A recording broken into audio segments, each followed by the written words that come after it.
దేవుని పరిశుద్ధ నామమునకు మహిమ కలుగును కాక. మీకందరికీ వందనములు. దేవుడు ఇచ్చినటువంటి మాటను మరి బైబిల్ గ్రంథంలో నుంచి ఒక మాటను మనం చూస్తాము. లూకా సువార్త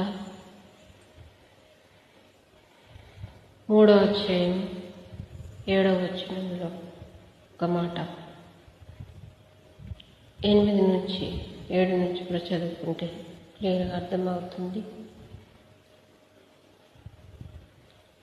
అతడు తన చేత బాప్తిసం పొందవచ్చిన జనసమూహములను చూసి, సర్పసంతానమా, రాబో ఉగ్రతను తప్పించుకున్నటకు మీకు బుద్ధి చెప్పిన వాడెవడు? మారుమనస్సుకు తగిన ఫలములు ఫలించుడి. అబ్రహాము మాకు తండ్రి అని మీలో మీరు అనుకున్న మొదలు పెట్టుకొనవద్దు. దేవుడు ఈ రాళ్ల వలన అబ్రహామునకు పిల్లలను పుట్టింపగలడని మీతో చెప్పుచున్నాను. ఇప్పుడే గొడ్డలి చెట్ల వేరున ఉంచబడి ఉన్నది కనుక మంచి ఫలము ఫలింపని ప్రతి చెట్టును నరకబడి అగ్నిలో వేయబడినని చెప్పాను. దేవుడిచ్చిన మాట. తండ్రి వందనములు. ఈ యొక్క వాక్యంలో దేవుడు ఏదైతే చెప్పారో జ్ఞానము అది మాత్రం నేను చెప్పడానికి సాయం చేయండి. వినేవారికి వినే బుద్ధిని పని చేపించండి. నా బుద్ధి సరిగా పని చేపించండి. క్రీస్తు నామములో ఈ ప్రార్థన అడుగుచున్నాను తండ్రి. ఇక్కడ వాక్యంలో మరి భక్తుడైన యోహాను చేత మరి వ్రాయించబడినటువంటి మాట, అక్కడ బాప్తిసం తీసుకోవడానికి వచ్చినటువంటి వారితో మాట్లాడినటువంటి విషయం, ఇక్కడ వారితో ఆయన మాట్లాడినటువంటి మాట, అబ్రహాము మాకు తండ్రి అని మీలో మీరు అనుకొన వద్దు. ఈ రాళ్ళ వలన అబ్రహామునకు పిల్లలను పుట్టింపగలడని మీతో చెప్పుచున్నాను. ఇక్కడ వాక్యంలో మరి అక్కడ పైనుంచి చూస్తే సర్పసంతానమా అని వారితో మాట్లాడతాడు. సర్పసంతానం అంటే మాయా సంతానం అంటే గుణములతో, అంటే వారి మంచి చెడు గుణములతో వారి నిండుకొని ఉన్నట్టుగా మరి జ్ఞాన చూపు కలిగినటువంటి ఆయన యోహాను మరి జ్ఞాన చూపుతో ఆయన జ్ఞానంతో తెలుసుకొని మరి అక్కడ వారితో మాట్లాడుతున్నాడు. రాబో ఉగ్రతను తప్పించుకోవడానికి మీకు బుద్ధి ఎవరు చెప్పారు? బుద్ధి అంటే ఏ బుద్ధి?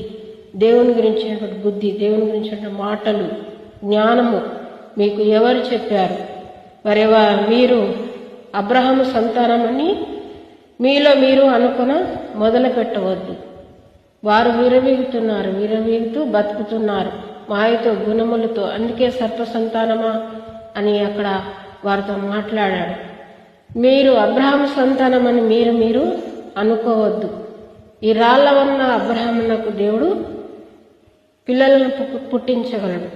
ఇక్కడ వాక్యంలో మరి పిల్లలను పుట్టించడం అంటే ఆయన ఎలాంటి వారినైనా మార్చగలడు. ఆయన శక్తిమంతుడు. దేవునికి మరి రాళ్ళను సైతం కరిగించే శక్తి ఉంది. ఆయన మార్చగలడు, ఎలాగైనా మార్చగలడు. మీరు అబ్రహాము సంతానమని మీరు బిర్రవిగకండి అనేసి అక్కడ వారితో మాట్లాడినటువంటి విషయము ఇక్కడ చూస్తాము. వారు అనుకుంటున్నారు. అయితే దేవుడు అక్కడ చెప్పినటువంటి మాట మరి ఏమని చెప్పాడు? దేవునికి శక్తిని గురించి, రాళ్ళు అంటే జీవములను పనికిరాని లాంటి వాటి నుంచి కూడా కదా చాలా విషయాలు, చాలా చిన్నతనం నుంచి చూసినటువంటి విషయాలు ఎంతో గొప్ప కఠినమైనటువంటి వారు కూడా మారారు. అందుకే అక్కడ ఎలాంటి వారినైనా దేవుడు మార్చగల సమర్థుడు. దేవునికి ఆ శక్తి ఉంది. కానీ మీరు అబ్రహాము సంతానం అని మీరు ఆయన విశ్వాసులకు తండ్రి అయినటువంటి ఆయన పేరు చెప్పుకొని మీరు బ్రతకవద్దు. దేవుడు శక్తిమంతుడు. మీరు మారు మనసుకు తగిన ఫలములు ఫలించండి అని అక్కడ వారికి మరి హెచ్చరిస్తూ వాక్యాన్ని వారికి బోధించాడు. మరి దేవుడు ఆ వంశాన్ని చూస్తాడా? దేన్ని చూస్తాడంటే కాదు, దేవుడు హృదయాన్ని చూస్తాడు. ఎవరి హృదయం అయితే అనుకూలంగా ఉంటుందో, ఎవరి హృదయం అయితే ఆయనను వెంబడించుకుంటూ వస్తుందో, మరి వారెంత పేదవారైనా, వారు ఎలాంటి వారైనా దేవుడు వారిని పట్టుకొని దేవుడు వాడుకుంటాడు కదా. పరిస్థితులు ఏమీ అనుకూలంగా లేవు, కానీ మరి దేవుడు చెప్పిన మాట దేవుడు ఈ విధంగా బ్రేకింగ్ న్యూస్ లాగా ఇది మరి అందిస్తున్నాడు. మరి దేవుడు ఎవరితో మాట్లాడుతున్నాడో మాకైతే తెలియదు. ఆయన ఇష్టము. ఆయన స్వరాన్ని వినే చెవులు ఉన్నవి. శిక్షణకు తగినటువంటి నోరును దేవుడు ఇచ్చాడు. కాబట్టి దేవుడు ఈ యొక్క వాక్యాన్ని మాట్లాడిస్తున్నాడు. కాబట్టి ఇందులో కూడా మరి వాక్యములో మరి మేము గొప్పవారమని గర్వించకుండా దేవుడు శక్తిమంతుడు, ఆయన సామర్థ్యము కలిగినటువంటి వాడు. కాబట్టి అబ్రహాముకు మరి రాళ్ళ వలన అంటే రాతి గుండె లాంటి వారిని కూడా మార్చే సామర్థ్యము ఉంది. కానీ మీ వంశాన్ని బట్టి దీన్ని బట్టి మీ గొప్పతనాన్ని బట్టి మీరు నడుచుకోవద్దండి అని అక్కడ వారికి వాక్యము ఆయన బోధించినట్లుగా ఇక్కడ మనము చూస్తాం. ఇంకా దేవుడు చెప్పినటువంటి మాటలు కూడా మనం చూస్తాం. ఇది యోహాను భక్తుడు వారికి అక్కడ బాప్తిసం తీసుకోవడానికి వచ్చినటువంటి గొప్ప గొప్ప వారికి చెప్పాడు కదా. ఈ రోజులు కూడా మరి చర్చిస్లోని ఆ కుటుంబం అని ఈ కుటుంబం అని పేరు పెట్టుకొని ఒక్క వాక్యం తెలియదు, దేవుడి గురించి ఒక విషయం కూడా తెలియదు. అనేక మంది మరి వారికి నడుస్తుంది, వారు అలా నడిపించగలుగుతున్నారు. కానీ వారు కమిటీలు ఏర్పరచుకొని అనవసరమైన విషయాలు వారికి తెలుసుకొని దేవుని గురించి ఉన్న మాటలు, కనీసం కొన్ని మంచి మాటలు కూడా వాళ్ళకు తెలియదు. సాత్వికులుగా కూడా వారు నడుచుకోరు. కానీ కమిటీలు, పెద్ద పేరులు ఇవన్నీ కూడా చర్చెస్లలో జరుగుతూ ఉంటాయి. అక్కడ అదే విషయాన్ని మరి బోధించాడు ఆ యోహాను భక్తుడు. మీరు అబ్రహాము సంతానమని మీరు గర్వ పడకండి. దేవుడి శక్తిమంతుడు ఎలాంటి వారైనా మారుస్తాడు. ఆయనకు హృదయం ముఖ్యం అనే విషయాన్ని ఇక్కడ గుర్తు చేస్తూ మీరు మారు మనసుకు తగిన ఫలాన్ని ఫలించమని చెప్పినటువంటి మాటని ఇక్కడ మనము మరి దేవుడు ఇచ్చాడు. మార్కు సువార్తలో కూడా మరి వాక్యము, మీరు సర్వలోకమునకు వెళ్ళి సర్వ సృష్టికి సువార్తను ప్రకటించుడి అనే మాటను దేవుడు మరి శిష్యులకు ఇచ్చినటువంటి మాట. మరి దేవుడు మరి ఆయన స్వయంగా వెళ్ళాడు. ఆయన చెప్పినటువంటి విషయము, మీరు సర్వ సృష్టికి, మీరు అందరికీ అంటే ప్రతి మనిషికి, ప్రతి ఒక్కరు కూడా సువార్త ప్రకటించండి అని దేవుడు చెప్పాడు.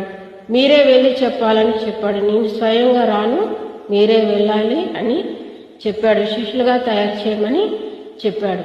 అయితే ఈ రోజులను బట్టి చూస్తే అనేకమైనటువంటి మరి విషయాలు మనం చూస్తాం. దేవునికి శిష్యులుగా కాకుండా మనుషులకు శిష్యులుగా చేసుకుంటున్నారు. మరి సంఘాలలో వారి ఫ్యామిలీ వారి పాటలు పాడుకోవడం, వారి వాక్యాలు చెప్పడం, వచ్చినా రాకపోయినా గొప్పవారిగా చలామణి అవుతూ ఉన్నారు. కానీ ఇక్కడ అందరినీ శిష్యులుగా చేయమన్నారు. ఇంకా కింది వాక్యంలో చూస్తే, మీరు నా నామం కొత్త భాషలో మాట్లాడారు కదా. అనేక సంవత్సరాల నుంచి మరి దైవజనులు కొండ ప్రాంతంలో కష్టపడి వారు తినక ఎండ వానలో మరి వారు సువార్త చేశారు. వారికి భాష రాకపోయినా వారి భాషను నేర్చుకొని మరి దేవుడు చెప్పిన ఈ మాటను వారు నెరవేర్చి అనేక సంఘాలను కట్టి అనేకులను దేవుని వైపు నడిపించినటువంటి మరి దైవజనులను మేము చూస్తున్నాము, ఎరిగి ఉన్నాము, వారితో మేము కలిసి ఉన్నాము. కాబట్టి మరి దేవునికి శిష్యులుగా చేయండి, మీకు శిష్యులనుగా చేసుకొనకండి. ఇది దేవుని మాట, ఇది మీకు కూడా మనకందరికీ తెలిసిన మాటే. కాబట్టి ఈ వాక్యాన్ని మనము చదువుకొని మరి అందరికీ అవకాశం, మరి దేవుని వాక్యాన్ని బోధించి మరి మీరు 80%, 60%, 30%, 40% ఇలా మాట్లాడిన దేవుని వాక్యాన్ని మరి చర్చిలో ఉన్నవారికి, సంఘంలో ఉన్నవారికి కొంత అవకాశాన్నైనా మరి మనం ఇస్తే బాగుంటుంది. ఈ వాక్య ప్రకారంగా అందరినీ శిష్యులుగా తయారు చేయాలి. అందరికీ గొప్ప గొప్ప ఆధిక్యతలు ఉండవు. వారి ఇదిని బట్టి మరి శ్రద్ధను బట్టి కూడా దేవుడు ఇస్తానన్నాడు. ఏర్పరచుకున్న వారు తన గొర్రెలు కానీ దొడ్డి కానీ గొర్రెలను కూడా ఆయన నడిపిస్తానన్నాడు. కాబట్టి మరి సొంత ఫ్యామిలీ వారిని అభివృద్ధి చేయకుండా అందరినీ కూడా శిష్యులుగా మరి చేయవచ్చు. గ్రహించుకోవాలి ఈ మాటను. కాబట్టి అక్కడ వారి మనసుకు తగిన ఫలములు ఫలించండి అని మరి వారికి బోధించినటువంటి మాటలు యోహాను భక్తుడు. దేవుడు చెప్పినటువంటి మాట, సర్వలోకమునకు వెళ్ళి సర్వసృష్టికి సువార్తను ప్రకటించండి. మేము కూడా సువార్తను విని దేవుని గురించిన మాటలు మరి విని దేవుళ్ళకి రావడం జరిగింది. దేవుని అద్భుత కార్యాల ఆశ్చర్యకార్యాలను చూస్తున్నాను. స్వయంగా అనుభవించినటువంటి దానిని నేను, కుటుంబంలో వారు కూడా ఆ విధంగానే వచ్చాం. కాబట్టి దేవుడు చెప్పినట్లుగా దేవుడు ఆయనకు శిష్యులనుగా చేయమన్నాడు. మనుషులకు శిష్యులుగా చేయండి. అయ్యగారు గొప్ప అని చెప్పించుకోనకుండా వారిని కూడా ఎంతో అంత గొప్పవారిగా అయ్యేలాగా, సాత్వికులుగా మారేలాగా మరి ప్రోత్సహిస్తే మరి బాగుంటుంది. అప్పుడు దేవుని మాట నెరవేర్చిన వారము అవుతాము. గమనించుకుంటే ఈ వాక్యాన్ని మరి దేవుడు చెప్తున్నటువంటి మాట, ఈ మాటలు చెప్పిస్తున్నటువంటి మరి దేవుడు మరి ఆయన ఇష్టం, ఆయన మాట, ఇది మా ఇష్టం. ఇందులో ఏమీ లేదు. పరిస్థితి ఏది అనుకూలంగా లేనప్పటికి కూడా ఈ యొక్క వాక్యాలు ఆయన ఈ వాక్యాన్ని చెప్పిస్తున్నాడు. ఇంకొక వాక్యాన్ని కూడా చూసుకుంటే మరి మనుషులకు దాసులుగా చేయకుండా దేవునికి దగ్గరగా చేస్తూ ఎన్నో సంవత్సరాల నుంచి మరి వస్తున్నటువంటి బిడ్డలు, విశ్వాసులు వెంబడిస్తున్న వారిని కూడా ఏదో ఒక ఇదినిచ్చి వారితో కూడా చెప్పించి వారు కూడా మరి పాటలు పాడేలాగా, వాక్యం చెప్పేలాగా వారికి కూడా అవకాశం ఇస్తే దేవుని మాటను నెరవేర్చినట్లు అవుతుంది. ఆయనకు శిష్యులుగా చేసినట్లుగా అవుతుంది. అలా కాకుండా మన కుటుంబమే మనమే కనిపిస్తూ ఉంటే అప్పుడు అది మన మాటగా ఉంటుంది. గమనించుకోవాలా. కొంతమంది దైవసేవకులు చేస్తున్నారు, మరి వారు చేస్తున్నారు. సంఘంలోని వారు ఎంత శాతం, 10% వచ్చినా 5% వచ్చినా వారికున్న ఆధిక్యతను బట్టి వారు ఎంత పాడగలరో అంత పాడిస్తూ, ఎంత చెప్పగలరో అంత చెప్పిస్తూ నడిపిస్తున్నటువంటి దైవజనులు మీరున్నారు, మేము చూస్తున్నాము. అలా మరి చేస్తున్న వారు ఉన్నారు, చేయని వారు చాలామంది ఉన్నారు. చేస్తున్న వారు కొద్దిమంది మాత్రమే ఉన్నారు. మరి దేవునికి శిష్యులుగా చేయాలి అని దేవుడు చెప్పారు యేసయ్య. కాబట్టి మనుషులకు మీకు శిష్యులుగా చేసుకొనకండి. కమిటీలు ఇవన్నీ మీకేం పెట్టవండి. దేవుడు గ్రంథంలో సాత్వికులుగా, దీన మనసు గల ఇవన్నీ మారమన్నాడు. ఇక్కడ మరి మారు మనసుకు తగిన ఫలములు ఫలించండి అని, ఫలములు ఫలించండి అని అక్కడ చెప్పబడింది. ఈ వాక్యాలు నేర్చుకోనకుండా సంఘాలలో పెద్దగా ఇవన్నీ కూడా వ్యర్థమండి, వేస్ట్. దీనివల్ల ఏమీ ఒరిగేది లేదు. గ్రహించుకోవాలా, దేవుని నుండి ఏది రాదు. ఇది మనుషులకు గొప్పగా కనిపిస్తుంది. మరి మనం విరవీగడానికి ఇక్కడ అబ్రహాం సంతానం అని, మరి మా కుటుంబం గొప్పదని, మేము గొప్ప అని డిగ్రీ వేసుకొని మరి ఆత్మీయ నిధిలో కూడా దేవుని విషయాలలో కూడా డిగ్రీ వద్దు. ప్రపంచ డిగ్రీ లాగా ఇక్కడ కూడా ఒక డిగ్రీ తగిలించుకొని ఉండడం అనవసరం. దేవుడు కొన్ని డిగ్రీలు ఇచ్చాడు. దీన మనసని, సాత్వికులని, ఇవన్నీ చాలా ఉన్నాయి. ఆ కిరీటాలు, ఈ కిరీటాలు, ఆత్మీయ కిరీటాలు ఉన్నాయి. ఇవి ధరించుకుంటే బాగుంటుంది. దేవుని పేరు చెప్పుకొని మరి ప్రపంచ మనుషులాగా నడుచుకోవడం ఏమాత్రం మంచిదో ఆలోచన చేసుకుంటే బాగుంటుంది. ఇంకొక వాక్యంలో కూడా దేవుడు చెప్పినటువంటి, దేవుడు చేత వ్రాయించబడినటువంటి మాట రోమాపత్రిక 10వ అధ్యాయం 17వ వచనం. కాగా వినుట వలన విశ్వాసం కలుగును, వినుట క్రీస్తుని గురించిన మాట వలన కలుగును. ఇక్కడ వినుట క్రీస్తుని గురించిన మాట. మరి దేవుడు స్వయంగా మాట్లాడాడు. దేవుడు మరి భూమి మీదకి వచ్చి ఆయన గ్రంథాన్ని ఇచ్చి వెళ్ళిపోయి అనేకులను శిష్యులుగా చేయమని చెప్పిన మాట ప్రకారంగా ఈ ప్రపంచమంతా కూడా నడుస్తుంది. మరి అనేక మంది దేవునికి ఇష్టలుగా ఉన్నారంటే లేరు, చాలామంది లేరు. కొంతమంది మాత్రం ఆయనకి ఇష్టలుగా, ఆయన బిడ్డలుగా జీవిస్తున్నారు. దేవుని గుర్తించిన వాళ్ళు బ్రతుకుతున్నారు, గుర్తించిన వారు కూడా బ్రతుకుతున్నారు. అయితే వినుట క్రీస్తుని గురించిన మాట వలన కలుగును. వినడం, చెప్పడం ఇదంతా కూడా దేవుడు చెప్పమన్నాడు. ఆయన గురించి చెప్పమని దేవుడే చెప్పారు. అయితే ఎవరు చెప్తారు, ఏం చెప్తారంటే అబద్ధ బోధలు, దేవుడు చెప్పని మాటలు, దేవుడు విషయాలు కానివి కూడా చెప్పేవారు ఉన్నారు. మరి అవి కూడా చెప్తున్నారు. ఏవి దేవుని మాటలో, ఏవి క్రీస్తు మాటలో, ఏది క్రీస్తు జ్ఞానమో, ఏది దేవుని జ్ఞానమో చూసుకొని మనం చెప్తే బాగుంటుంది, వింటే బాగుంటుంది. కాబట్టి ఇక్కడ వాక్యంలో వినుట వలన విశ్వాసం కలుగును. ఇక్కడ వినడం వల్లనే విశ్వాసము కలుగుతుంది కదా. వినడం, మాట్లాడడం, మరి చెడు మాటలు, చెప్పుడు మాటలు కూడా చాలా ప్రభావం ఉంటుంది. మరి చెప్పుడు మాటలు, అనవసరమైన మాటల వల్ల చాలా ఫ్యామిలీస్ విడిపోవడం, వ్యర్థమైన మాటల వలన ఇవన్నీ కూడా జరుగుతూ ఉంటాయి. అయితే క్రీస్తుని గురించిన మాట మరి చెప్తే బాగుంటుంది, అది హృదయాలలో పనిచేస్తుంది, మరి వారికి మేలు జరుగుతుంది. కాబట్టి అనవసరమైన విషయాలు కాకుండా క్రీస్తుని గురించిన మాట మరి చెప్పాలి. చెప్పుతేనే విశ్వాసం వస్తుంది, వినుట వల్లనే విశ్వాసం వస్తుంది అనే మాటని దేవుడు రాయించి పెట్టాడు.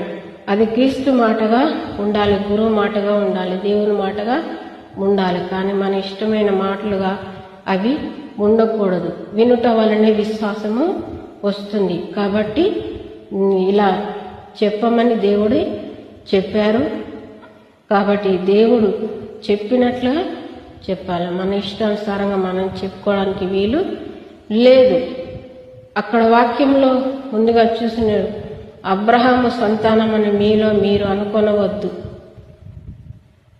మరి దేవుడు గొప్పవాడు, ఆయన ఎలాంటి దానైనా మార్చగల శక్తి కలిగినటువంటి దేవుడు.